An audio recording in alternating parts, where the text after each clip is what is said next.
Mario Benedetti, Paso de los Toros 1920, Montevideo 2009. El presupuesto. En nuestra oficina regía el mismo presupuesto desde el año 1920 y tantos, o sea, desde una época en que la mayoría de nosotros estábamos luchando con la geografía y con los quebrados. Sin embargo, el jefe se acordaba del acontecimiento y a veces, cuando el trabajo disminuía, se sentaba familiarmente sobre uno de nuestros escritorios y así, con las piernas colgantes que mostraban después del pantalón unos inmaculados calcetines blancos, nos relataba con su vieja emoción y las 594 palabras de costumbre el lejano y magnífico día en que su jefe, el entonces era oficial primero, le había palmeado el hombro y le había dicho: muchacho, tenemos presupuesto nuevo, con la sonrisa amplia y satisfecha del que ya ha calculado cuántas camisas podrá comprar con el aumento. Un nuevo presupuesto es la ambición máxima de una oficina pública. Nosotros sabíamos que otras dependencias de personal más numeroso que la nuestra habían obtenido presupuesto cada 2 o 3 años, y las mirábamos desde nuestra pequeña isla administrativa con la misma desesperada resignación con que Robinson veía desfilar los barcos por el horizonte, sabiendo que era tan inútil hacer señales como sentir envidia. Nuestra envidia o nuestras señales hubieran servido de poco, pues ni en los mejores tiempos pasamos de 9 empleados, y era lógico que nadie se preocupara de una oficina así de reducida.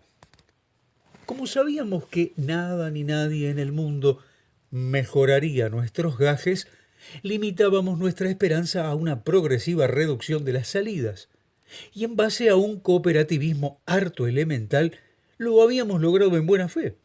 Yo, por ejemplo, pagaba la yerba, el auxiliar primero el té de la tarde, el auxiliar segundo el azúcar, las tostadas el oficial primero y el oficial segundo la manteca. Las dos dactilógrafas y el portero estaban exonerados, pero el jefe, como ganaba un poco más, pagaba el diario que leíamos todos. Nuestras diversiones particulares se habían también achicado al mínimo. Íbamos al cine una vez por mes, teniendo buen cuidado de ver todos diferentes películas, de modo que relatándolas luego en la oficina estuviéramos al tanto de lo que se estrenaba. Habíamos fomentado el culto de juegos de atención tales como las damas y el ajedrez, que costaban poco y mantenían el tiempo sin bostezos.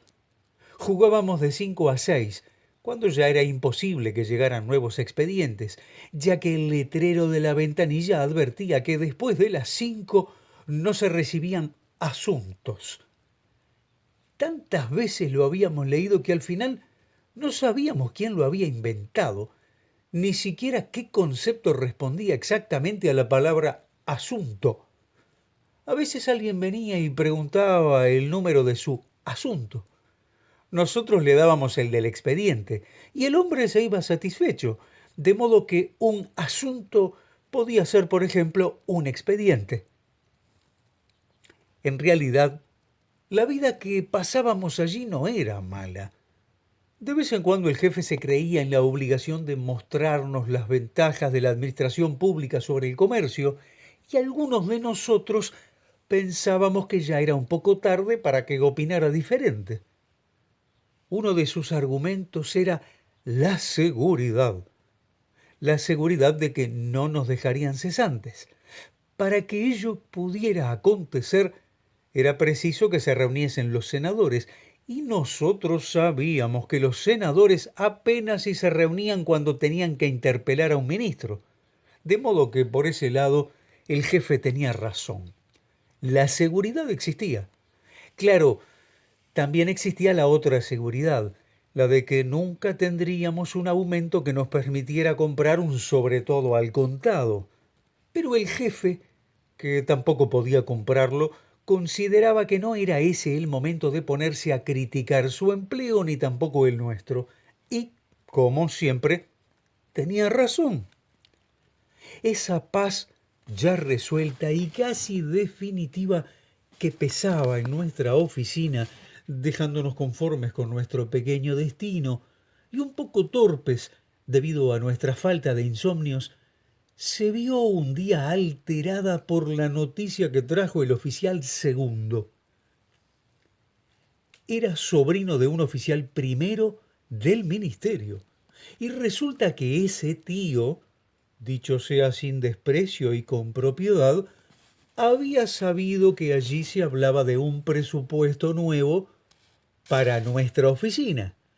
Como en el primer momento no supimos quién o quiénes eran los que hablaban de nuestro presupuesto, sonreímos con la ironía de lujo que reservábamos para algunas ocasiones, como si el oficial segundo estuviera un poco loco, o como si nosotros pensáramos que él nos tomaba por un poco tontos. Pero cuando nos agregó que, según el tío, el que había hablado de ello había sido el mismo secretario, o sea, el alma parens del ministro, sentimos de pronto que en nuestras vidas de 70 pesos algo estaba cambiando, como si una mano invisible hubiera apretado al fin aquella de nuestras tuercas que se hallaba floja, como si nos hubiesen sacudido a bofetadas toda la conformidad y toda la resignación. En mi caso particular, lo primero que se me ocurrió pensar y decir fue lapicera Fuente. Hasta ese momento yo no había sabido que quería comprar una lapicera Fuente, pero cuando el oficial segundo abrió con su noticia ese enorme futuro que apareja toda posibilidad, por mínima que sea, enseguida extraje de no sé qué sótano de mis deseos una lapicera de color negro con capuchón de plata y con mi nombre inscripto. ¿Sabe Dios en qué tiempo se había enraizado en mí?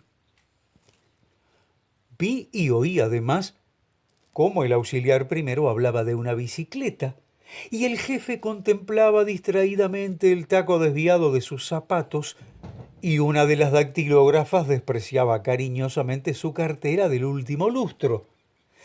Vi y oí además cómo todos nos pusimos de inmediato a intercambiar nuestros proyectos, sin importarnos realmente nada de lo que el otro decía, pero necesitando hallar un escape a tanta contenida e ignorada ilusión.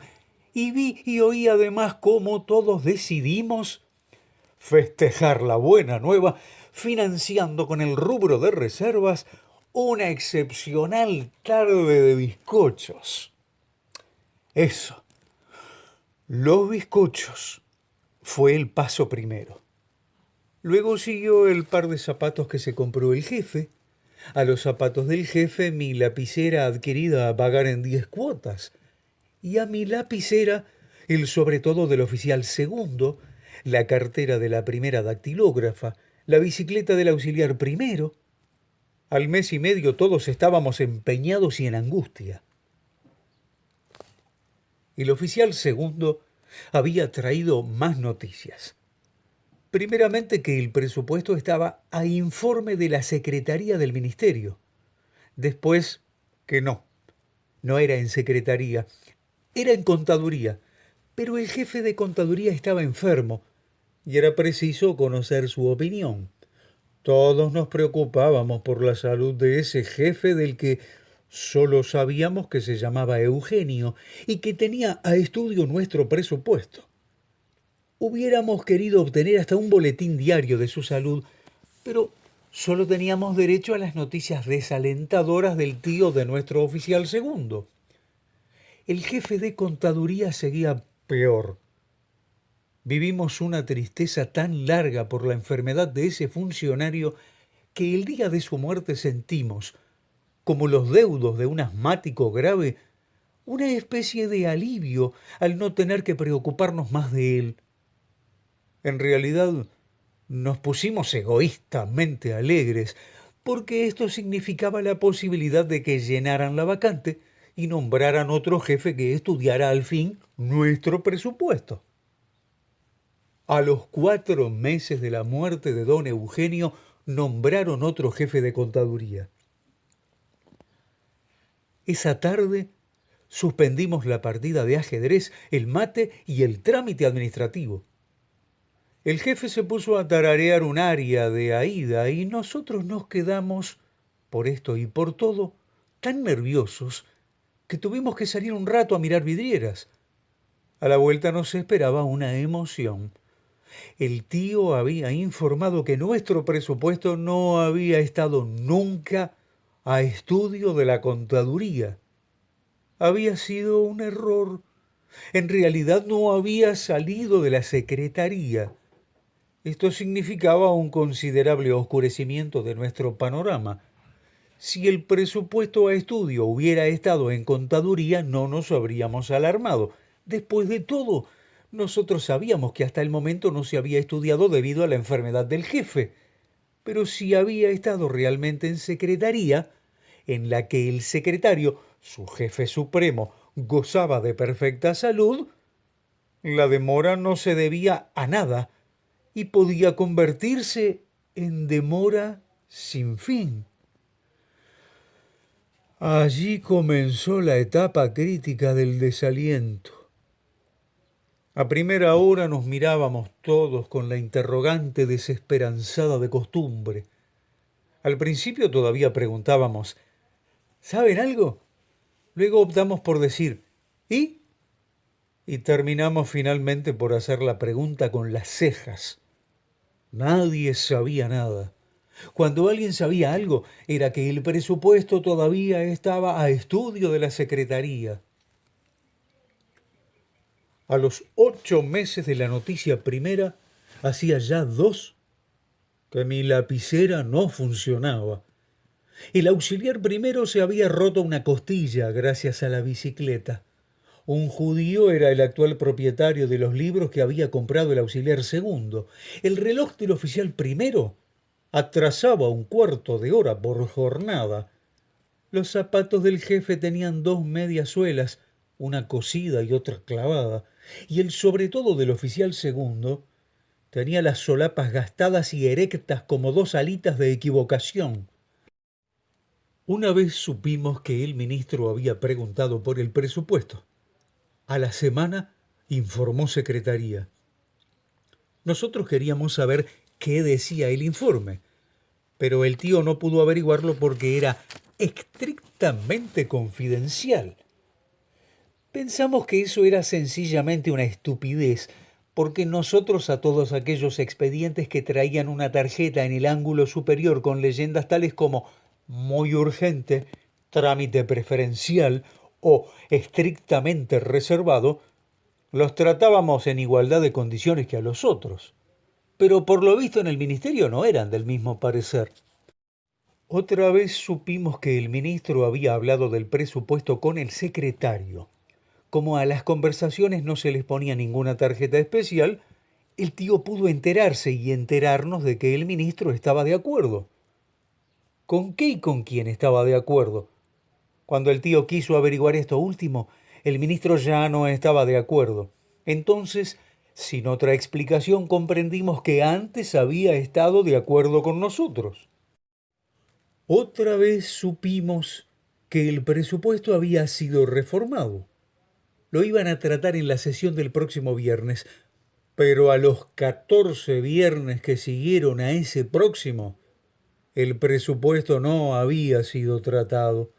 Entonces empezamos a vigilar las fechas de las próximas sesiones y cada sábado nos decíamos, bueno, ahora será hasta el viernes, veremos qué pasa entonces. Llegaba el viernes y no pasaba nada. Y el sábado nos decíamos, bueno, será hasta el viernes, veremos qué pasa entonces. Y no pasaba nada. Y no pasaba nunca, nada de nada. Yo estaba ya demasiado empeñado para permanecer impasible, porque la lapicera me había estropeado el ritmo económico y desde entonces yo no había podido recuperar mi equilibrio. Por eso fue que se me ocurrió que podíamos visitar al ministro. Durante varias tardes estuvimos ensayando la entrevista. El oficial primero hacía de ministro y el jefe, que había sido designado por aclamación para hablar en nombre de todos, le presentaba nuestro reclamo. Cuando estuvimos conformes con el ensayo, pedimos audiencia en el ministerio y nos la concedieron para el jueves. El jueves dejamos pues en la oficina a una de las dactilógrafas y al portero, y los demás nos fuimos a conversar con el ministro. Conversar con el ministro no es lo mismo que conversar con otra persona. Para conversar con el ministro hay que esperar 2 horas y media y a veces ocurre, como nos pasó precisamente a nosotros, que ni al cabo de esas 2 horas y media se puede conversar con el ministro.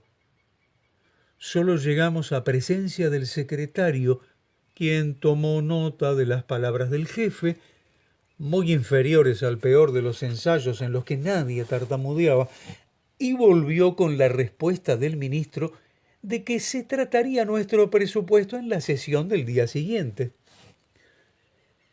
Cuando relativamente satisfechos salíamos del ministerio, vimos que un auto se detenía en la puerta y que de él bajaba el ministro. Nos pareció un poco raro que el secretario nos hubiera traído la respuesta personal del ministro sin que éste estuviese presente. Pero en realidad nos convenía más confiar un poco, y todos asentimos con satisfacción y desahogo cuando el jefe opinó que el secretario seguramente habría consultado al ministro por teléfono. Al otro día, a las 5 de la tarde, estábamos bastante nerviosos. Las 5 de la tarde era la hora que nos habían dado para preguntar. Habíamos trabajado muy poco. Estábamos demasiado inquietos como para que las cosas nos salieran bien. Nadie decía nada. El jefe ni siquiera tarareaba su aria. Dejamos pasar 6 minutos de estricta prudencia. Luego el jefe dijo el número que todos sabíamos de memoria y pidió con el secretario. La conversación duró muy poco. Entre los varios sí, sí, bueno, del jefe, se escuchaba el ronquido indistinto del otro. Cuando el jefe colgó el tubo, todos sabíamos la respuesta. Solo para confirmarla pusimos atención. Parece que hoy no tuvieron tiempo, pero dice el ministro que el presupuesto será tratado sin falta en la sesión del próximo viernes.